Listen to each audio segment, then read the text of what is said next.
crossed. Oh, there they are. Let's just hold on. Let's listen in. Hello. Welcome. Hello. Oh, Fletch, yes. how are we? Yeah, tones. we are going good. What's going on over there, boys? What's happening? Oh, well, I'll tell you what, we can't believe we're talking to you because we've got the intern working for us again today, and he had some doubts whether we were going to hear you. But no, just building into the Bledisloe this weekend, and obviously week 2 of the NRL finals. And well, I made some money off the weekend actually, Fletch. On nice. on your Penny Panthers? On the Penny Panthers, and I multied them up with the other boys, and yeah, pretty happy. And Cowboys are going to make me money this weekend, Yes, I reckon. I'm with you. Beef, you and I are the only ones. We're surrounded by shark lovers here. They are very keen. Okay. They're very keen on the Sharks. I'm a Cowboy. Yeah, Is that they come biasness, or is there clear reason for that many people to be in favour of the Sharks? Because that's a toss of a coin game, isn't it? Well, no, I think they're favourites, the Sharks. $1.60. Yeah. No, we're getting Yeah. the cows are $2.20. Yep. Whatever it is. Yep. Boys, we were just discussing here about teachers and students. And Missile was just talking about how when he was of age, 18, he'd go out and he'd run into his teachers. Did any and now they're married. One guy is married to his teacher. Anyone in your schooling life, male or female, have hooked up with their teacher, high school teacher? Can you remember anything? No, I mean, as a 13 or 14-year-old, you had thoughts of it. Yeah, but no, Beaver, got to get to 18. Get to 18. Just fast forward to year 12, please. When all of us left high school at the mature age of 18, there was a long list of individuals who wished, hello, Miss Riley, hope you're doing well. Hope the years have treated you well. But I don't think anyone I know, fellas, can say they tick that box. No. You should have said tick that whiteboard. Anyway, listen. They were using chalk in my day. Talking about Bledisloe, we're coming off a shocking loss. Beav, are we any chance of getting within 20 of you guys? I don't.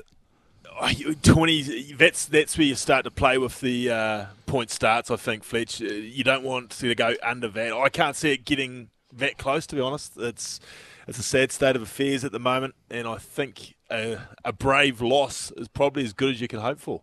Does the venue play a part? Wellington, All Blacks haven't got a great record there. That would be something that you've got to hold on to. We'll take anything. Surely not. Daniel, my partner today in crime, is a Wellingtonian and a proud Wellingtonian at that. But if we were to lose this year, that'll be their last test match. But we won't be going back there, that's for sure. Will it be a sellout, do you think? Yes, already is. Okay. Yeah, in Wellington it is. Yeah. It's certainly not going to help you this weekend because the game's on Wellington, right? Yeah. That's right. Is that out of Homebush? Because that'll be bleak times if it's at Homebush. They won't fill that, will they? No. It won't be. Unless there's a... Might be an Allianz. No, I think it's out Accor at... Stadium. It's at Accor. Accor. Yeah. What's Accor? Actually, Accor. Accor. My humblest apologies. Yeah. But I'm saying that, so the second game, Wellington's already sold out. Yep. Yes, it Far is. out. Which is a big talking point over here because for the Argentina game, for which New Zealand lost, surprisingly to many a few weeks ago, there were lots of yellow seats. About 10,000 seats were left empty, and generally that causes panic amongst the New Zealand media corps if a sports stadium is not sold out and the All Blacks are playing in. Oh, okay. That's fair enough. Now let's keep talking rugby. So Stevie Edmed's young bloke, Tane Edmed. He's over there in the MPC.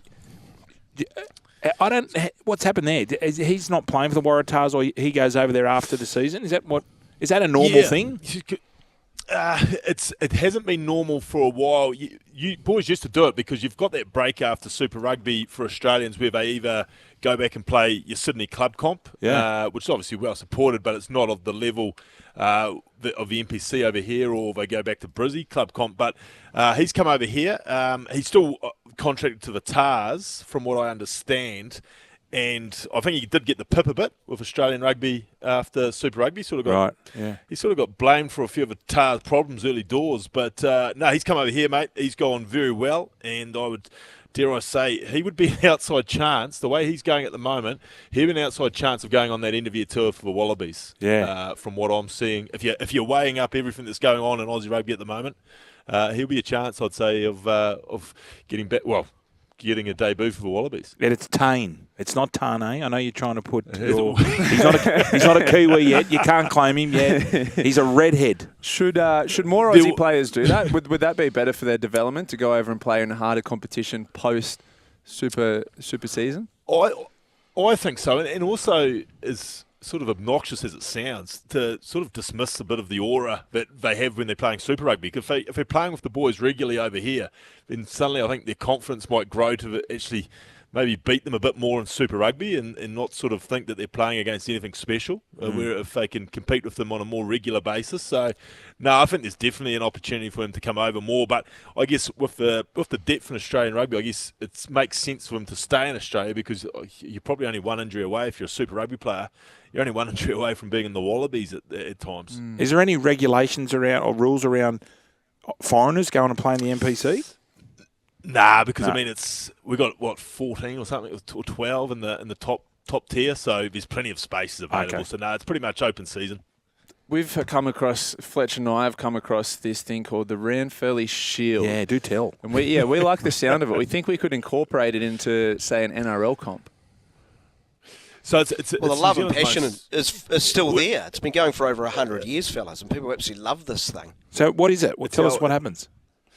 Essentially, it's our most famous and oldest trophy in New Zealand sport, and it goes up every NPC game for the holder when they're playing at home. So during the pre-Super Rugby days, you had your glamour teams like Auckland and Canterbury, and they just had it for years.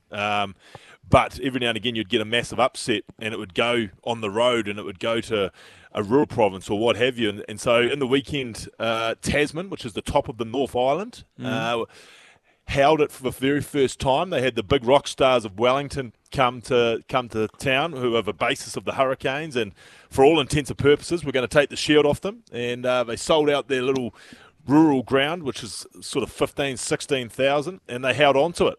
And they go again in about 10 days' time against the other big rockstar city slickers, Auckland. Of course, Daniel's sitting here in silence because he is as proud a Wellingtonian as they come, and they were already planning the victory parade. They were planning the victory parade, but it's a special trophy. Now, boys, correct me if I'm wrong. There was some drama with the Tasman boys after they won. Was it? Did they play up? Were they a bit naughty? Allegedly, no, it was the Hawke's Bay. It was the team Hawke's before. Bay. Oh, the team before. Right? Are the lawyers paying attention? Allegedly. Allegedly, right, yes. Just to confirm, allegedly, the Hawke's Bay players had an absolute bender on it, dropped it, snapped it, took drugs off it, and all sorts of things. Probably tried to live some wild fantasies about their school teachers. Allegedly. Oh, yes, that sounds like my gang. I want to go to Hawke's Bay. Have they got? I'll play. I'll come. I'll don the. I'll don number 15. Just getting down, putting those big boots down. Oh yes, I remember that story. And I remember the cameras came to them. The camera crew was in there. And they were just denying it. Deny. I hear Could have been anything. I'm looking at some pictures of it now. They broke the story. Snapped it in half, and it's got substances all over it. The Ranfurly. Who is Ranfurly? Oh, that just Lord Ranfurly. Random salt fell on it. Random salt fell on it. Oh, they were from a having high tequila distance after it shots. I snapped got into- ya. Tequila shots. Yeah, exactly. But you can imagine, Fletch, after 100-odd years of existence, stories of what's happened to this wonderful shield and celebrations, and that have sort of got enhanced. And now, obviously, everyone that gets it wants to go one better. Yeah. Have you ever won the Ranfurly? I have, Yeah. Fletch, and unfortunately I was a piece of history because we actually had the shortest reign because we won it on a Saturday, partied for 3 days straight, and then lost it on a Friday. That's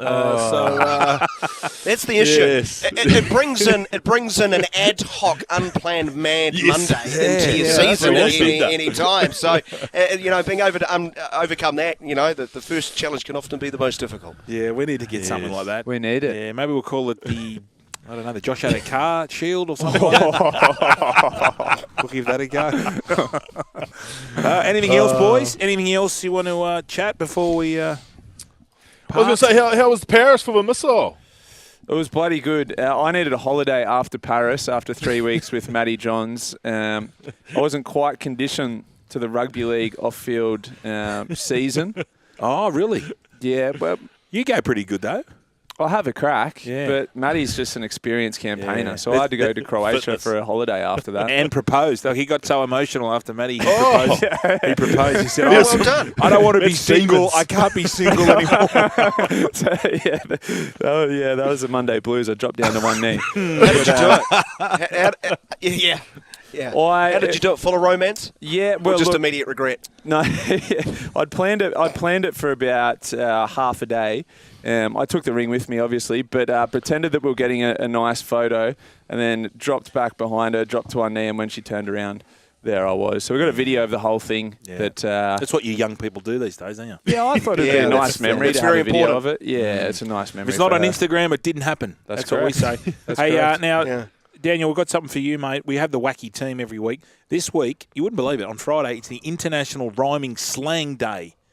So we've got a team of people whose names, celebrities, rhyming slang. So we've got Paul Bongiorno over here, who's a political reporter. We've got Helen Hunt. Who else? We've got Barry Beef. We can't have Barry Beef. Is there a Kiwi synonymous with rhyming slang we could put in the... So you mean like trouble and strife? Like that? Yes, yeah, but it's got to be a person. It's got to be a person. Oh. Beav, you feel free to chime in and dig me out of this, mate. Can it be an athlete? Can we use David Violecki? No, can't have rugby league players. No, What Ron for? Coote, Darren Can't Britt. have Ron Coote, can't have Darren Britt. You can have Edgar Britt, who was a jockey. Okay. Is there any Kiwi famous people, celebrity sportsmen, or women that we can put in this team? No? Thank you very much. Daniel? No. I'm I'm still intelligent. confused. I've got Question. one. Daniel. Who? No, I can't have. Can you have Richie McCaw? No. Oh, is it? Yeah. What's that? Is that a bit non-PC? Yeah, a little bit. What about? I'll tell you who we got. Who's your golfer? Fox. Foxy. Yeah, who's Ryan. that? Ryan Ryan Fox. There you go.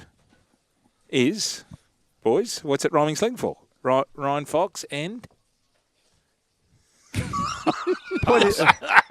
Oh gosh, boys, Google it, please. Boys, we'll see you next.